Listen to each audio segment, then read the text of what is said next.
toutes et à tous, bonsoir et bienvenue dans cette édition du journal à la une.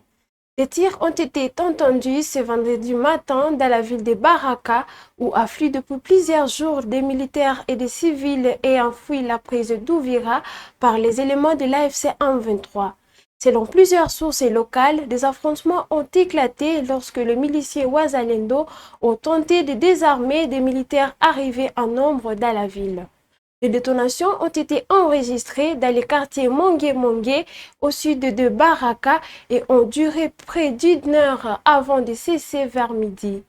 La situation est désormais redevenue calme, mais les habitants restent inquiets alors que Baraka continue d'accueillir des déplacés et des autorités en fuite d'Ouvira. Toujours dans les territoires des Fizi, au sud Kivu, des avions de combat des FARDC appuyés par l'armée burundaise ont mené ce vendredi 12 décembre des frappes contre des positions de combattants Twiraneho alliés au M23, notamment à Rusanguku et Bilalombili. Selon la société civile locale, les opérations se poursuivent et aucune information officielle sur le bilan n'a encore été communiquée. Nous y reviendrons. À Kinshasa, Félix Tshisekedi a réuni jeudi une équipe restreinte du gouvernement après la prise d'Ouvira par l'AFC M23. Le chef d'état-major des FARDC a présenté la situation militaire et des mesures engagées pour contenir l'offensive. Le président a dénoncé une violation des engagements de paix et appelle les institutions à une vigilance renforcée. Plus de précisions dans ces comptes rendus. Compte rendu de la 4e réunion restreinte du gouvernement du jeudi 11 décembre 2025. Le président de la République, chef de l'État, a présidé ce jeudi 11 décembre 2025 à la Cité de l'Union africaine, conformément à l'article 54 de l'ordonnance 24/88 du 11 octobre 2024 portant organisation et fonctionnement du gouvernement. Modalité de collaboration entre le président de la République, le gouvernement ainsi qu'entre les membres du gouvernement, la 4e réunion restreinte du gouvernement. 3 points étaient inscrits à l'ordre du jour. 1. Communication du président de la République, chef de l'État. 2. Points d'information. 3. Examen et adoption de textes. Au chapitre 1 du Conseil de ministres de ce jour, le président de la République avait un point unique dans sa communication. Il s'agit de l'aggravation de la situation sécuritaire dans l'Est du pays. Le 4 décembre 2025, la République démocratique du Congo et la République du Rwanda ont signé à Washington DC un accord de paix historique, fruit d'efforts diplomatiques soutenus et porteur d'un espoir légitime pour mettre un terme définitif au cycle de violence qui endeuille notre nation depuis plus de 3 décennies. Cet accord engageait les parties à cesser immédiatement les hostilités, à favoriser la désescalade et à ouvrir la voie à une stabilité durable dans notre région. Cependant, le président de la République a déploré avec la plus grande fermeté que, à peine quelques jours après la signature de cet instrument, la République du Rwanda ait choisi de violer ses engagements. Elle a intensifié les opérations offensives dans les provinces du Nord Kivu et du Sud Kivu avec pour objectif manifeste de s'emparer de nouvelles agglomérations. Cette escalade militaire, contraire à l'esprit et à la lettre de l'accord de Washington, aggrave dramatiquement une situation humanitaire déjà critique. Pertes en vies humaines, déplacements massifs, destruction d'infrastructures, traumatisme collectif et précarisation accrue de populations déjà fragilisées. Face à cette nouvelle provocation, le président de la République en a appelé à la responsabilité et à la vigilance de toutes les institutions de la République. Il a invité le gouvernement, sous la coordination de Madame la Première ministre, à travers le vice-premier ministre, ministre de l'Intérieur, Sécurité et Décentralisation, ainsi que le vice-premier ministre, ministre de la Défense nationale et ancien combattant, à demeurer pleinement mobilisés. Il a également invité l'ensemble de nos forces de défense et de sécurité à maintenir le niveau d'alerte requis pour faire face à cette énième agression et protéger l'intégrité territoriale de notre pays.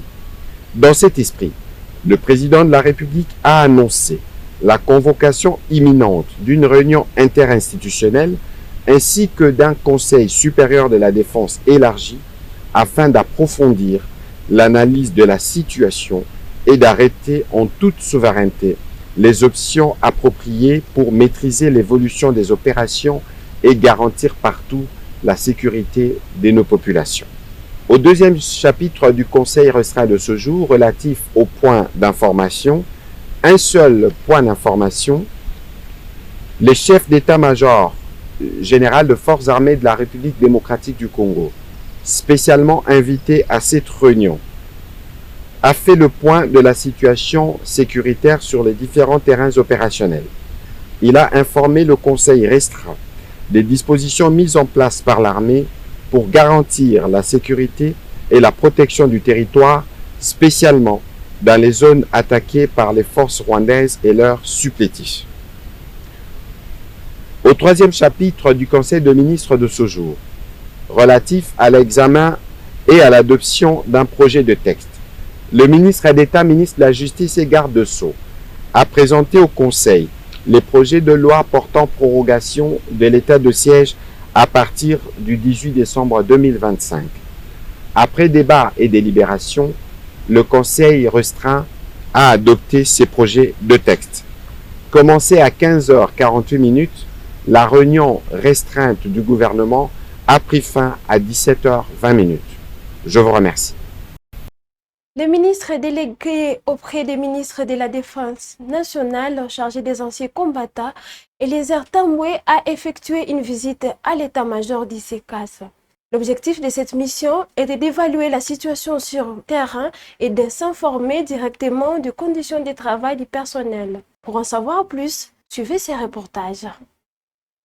C'est tôt dans la matinée que le ministre délégué près le ministre de la Défense nationale en charge des anciens combattants et les Tambwe s'est rendu à l'état-major général du service d'éducation civique, patriotique et d'action sociale situé au camp militaire lieutenant-colonel Kokolo pour une visite de travail. Une fois arrivé sur place, il a été reçu par les commandants du CECAS, le général-major Bombele Camille. Ces derniers a saisi l'occasion pour lui détailler les rôles et fonctionnement ainsi que les différentes missions assignées à ces piliers du soutien moral et social des FARDC. Lors de sa prise de parole, le ministre délégué à la Défense nationale chargé des anciens combattants et les Tambwe a rappelé aux officiers supérieurs de l'armée les responsabilités et leurs devoirs envers la nation ainsi que leur sens patriotique pour marquer l'histoire, les RDC et demeurer un exemple pour les jeunes militaires. Ajoutez à cela la prise de conscience collective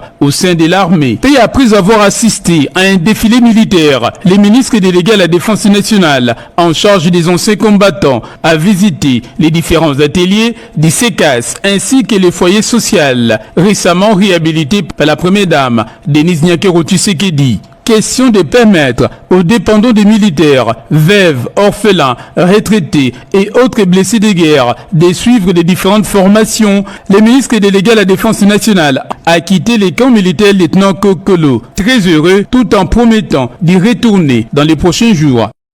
Toujours à Kinshasa, intervenant sur la radio Okapi, le député de l'Union sacrée Willy Michiki a créé la surprise avec une déclaration pour le moins audacieuse. L'élu de Walikale affirme être prêt à mettre son mandat en jeu, promettant que la ville d'Ouvira sera reprise dans moins de 3 semaines. Une annonce qui suscite à la fois l'espoir et prudence, dont voici l'extrait. Ça dit depuis Kisangani. Oui, vraiment Blaise, merci beaucoup pour votre préoccupation pertinente. Je dois vous rassurer. Sincèrement, je vous dis, vous savez, moi je suis un homme franc. Je suis un homme franc, je ne crains que Dieu. Je dois vous dire que Ouvira sera compté à partir d'aujourd'hui. Si vous avez, je mets même mon mandat parlementaire en jeu. Je vous donne à partir d'aujourd'hui 3 semaines au maximum. Ouvira, pas seulement Ouvira cité, mais le territoire d'Ouvira sera récupéré par les forces armées. Vous savez, ce n'est pas facile de faire une guerre. Nous avons seulement voulu, nous d'abord, que la communauté internationale constate que réellement, le Rwanda est un État belliqueux. C'est un État voyou. Et lorsque nous avons cet accord-là, nous n'allons plus se battre au Congo. Nous allons ramener cette guerre au Rwanda. Et je vous donne, vous rendez-vous, vous me donnerez raison. On ne peut pas tout parler. Au moment où nous parlons, certains commandants, dont les commandants des opérations, sont déjà aux arrêts aujourd'hui. Et ça, ce n'est pas Kabila. C'est pas le président Tshisekedi. Donc, il y a eu défaillance, il y a eu complicité et il y a eu des sanctions qui ont été faites. Donc, faites confiance au chef de l'État, faites confiance à votre gouvernement, Merci. Faites confiance à vos élus, vous ne serez pas dessus. Merci. Retrouvons-nous à Lubumbashi. Le gouverneur ad intérim du Haut-Katanga, Martin Kazembe Choula, a reçu cette semaine le président de Crézers artisanaux du territoire de Kambové, Oscar Tamboué. Les échanges ont porté sur l'organisation du secteur artisanal minier et les défis rencontrés sur les différents sites d'exploitation. Reportage. Les exploitants miniers artisanaux du territoire de Kambove n'ont plus de site propre à eux pour exercer leur activité. Ainsi ont-ils délégué leur président Oscar Ntambwe, dit Océan, auprès du gouverneur pour plaider leur cause. Martin Kazembe Choula a prêté une oreille attentive à la démarche de cette catégorie de la population, en majorité des jeunes. Au terme de cet entretien avec l'autorité provinciale, Oscar Ntambwe, dit Océan, est optimiste. Twalomba chifu wetu kumtani vision tule tunaona shituko na karieri itaanza tumika ko vile tunaona ma province nyingine tunashikia bien sana mvua antupokelea na vile antupermettre que dans quelques jours solution natoka. Le territoire de Kambove abrite un nombre important de creuseurs artisanaux miniers. Et le gouverneur intérimaire du Haut-Katanga, Martin Kazembe Choula, entend prendre en compte les cris de détresse de cette catégorie de ses administrés. C'est par ces reportages que nous mettons fin à cette édition du journal. Merci de nous avoir suivis. Portez-vous bien.